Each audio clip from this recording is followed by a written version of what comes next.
রান্নাঘরে সবাইকে স্বাগত। আজকে আমি নিয়ে এসেছি আলু পাতা। আলু পাতাটা তোমরা সবাই চেনো। এই আলু পাতাটা দিয়ে আমি আজকে বড়া বানাবো। দেখো কেমন করে আমি বড়াটা বানাই। তাহলে ভিডিওটা তোমরা দেখো। আমি পাতাটাকে কুচিয়ে নিচ্ছি।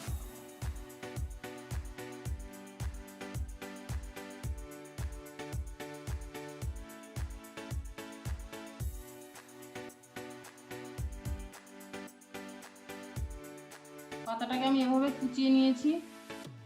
এখন আমি দিয়ে দিচ্ছি কাঁচা লঙ্কা কুচি আর দিয়ে দিচ্ছি পেঁয়াজ কুচি, দিয়ে দিচ্ছি হলুদ,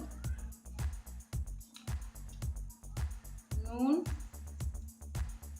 বেসন, চালের গুঁড়ো, দিয়ে দিচ্ছি আদা রসুন বাটা। এখন আমি এটাকে মেখে নিচ্ছি।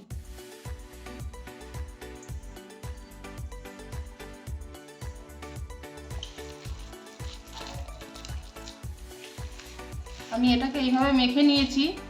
আমি এখন এটাকে বড়া ভেজে নেব। আমি একটা কড়াইতে তেল দিয়ে দিয়েছি। আমি এখন বড়াগুলোকে ভেজে নেব।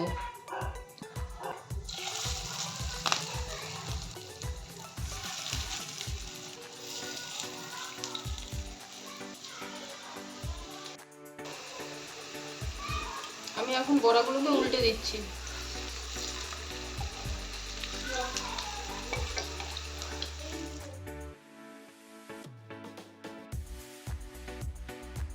বড়াটাকে আমি লাল লাল করে ভেজে নিয়েছি। আমি এখন এটাকে তুলে দিচ্ছি।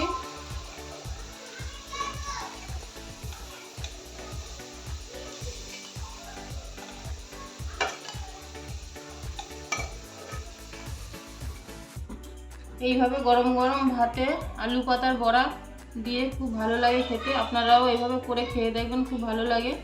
আমার রেসিপিটা যদি আপনাদের ভালো লাগে তাহলে লাইক, শেয়ার, কমেন্ট করবেন এবং সাবস্ক্রাইব করুন।